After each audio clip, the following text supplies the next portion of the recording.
Olá, aqui é o professor Sandro. Estamos iniciando a aula 2 do curso de Física Geral 2 para a licenciatura em Matemática.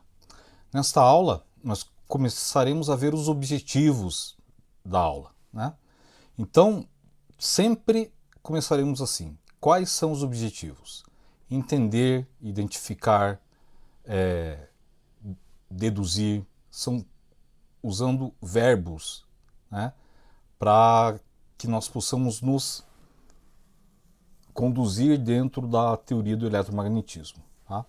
Então, hoje eu vou apresentar alguns objetivos, então será uma parte da aula, como eu já disse anteriormente, um vídeo de no máximo 10 minutos, e depois o que nós faremos é olhar para mais objetivos. Depois que atingirmos esses objetivos, nós vamos para ideias mais gerais. Vendo essas ideias mais gerais, partimos para exemplos. Tudo bem? Então, a aula 1 aqui, ela trata, a aula 2, né, ela começa a tratar da lei de Coulomb, que é a primeira lei do eletromagnetismo, digamos assim. Tá? Então, a lei de Coulomb, ela pode ser escrita desta forma. Né? Então, eu tenho F, que é uma força, igual a uma constante K, que multiplica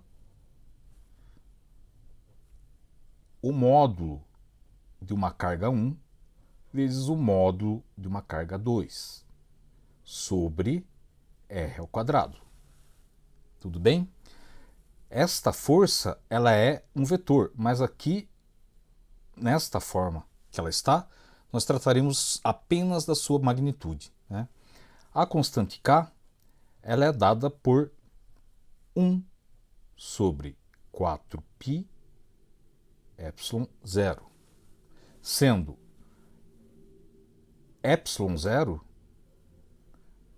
a permissividade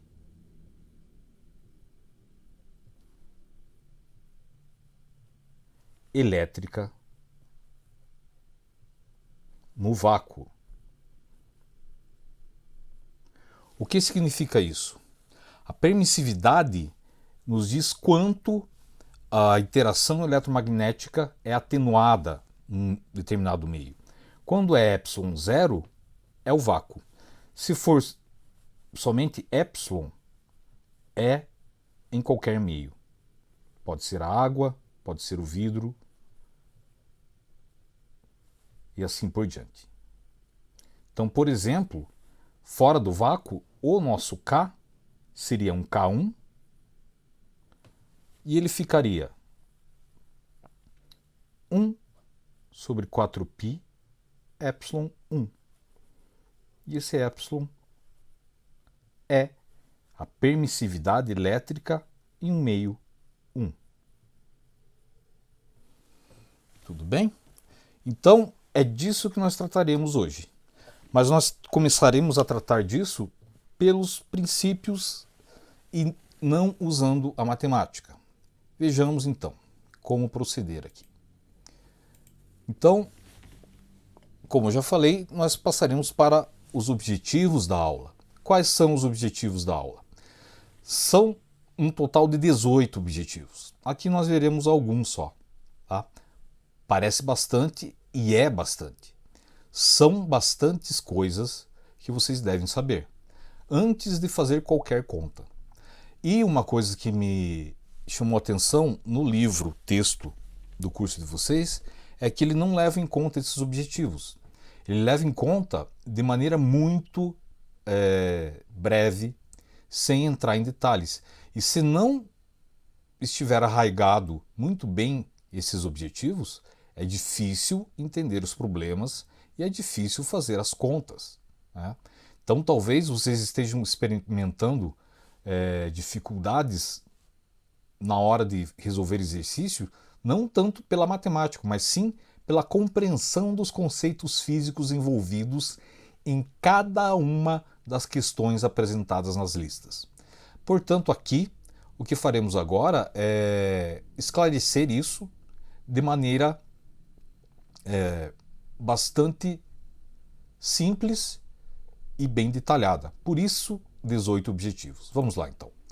Então, o primeiro objetivo é distinguir entre um corpo ser eletricamente neutro, ser negativamente carregado e ser positivamente carregado. Então, neste caso, entra o conceito de carga elétrica aqui, né? Então, o que temos aqui é identificar o excesso de carga nesse corpo, né? Então, aqui já aparece um outro conceito que não estava aqui, que é o conceito de carga elétrica, né? Então, é um conceito que a gente precisa saber para entender esse objetivo aqui. Então, esses conceitos eu vou explicá-los depois que eu apresentar os objetivos das aulas. Vamos lá.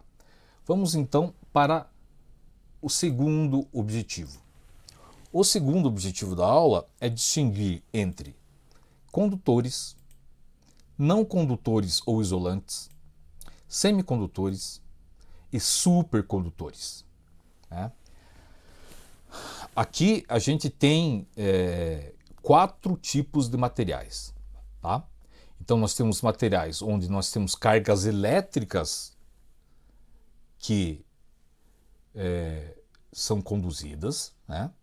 Aqui nós temos materiais onde as cargas elétricas não são conduzidas, que são os condutores isolantes. Nós temos semicondutores que, sob certas condições, ele conduz material, ele conduz carga elétrica, né? E nós temos supercondutores que, ao contrário dos condutores, quando há uma corrente ou carga elétrica viajando nesse material aqui, a temperatura é muito mais baixa. Um exemplo de condutor é a resistência dos nossos chuveiros, né? Então o que acontece? Ali passa uma carga elétrica, esquenta o metal que está dentro do chuveiro, esse metal ele esquenta a água que passa por ali e nós tomamos o nosso banho confortável e aconchegante, né? Com o supercondutor isso não acontece, né? A eletricidade passa a baixíssimas temperaturas. E qual é a vantagem disso? A vantagem disso é o desgaste, uma delas, né? É o desgaste do material. Ele é muito menos desgastado. Mas existem outras qualidades dos supercondutores que eu não vou tratar aqui. Bom, isso fica para uma próxima aula. Aqui nós acabaremos essa aula.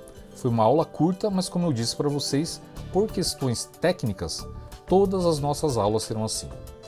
Eu desejo a vocês bons estudos e espero que vocês assistam à próxima aula. Obrigado.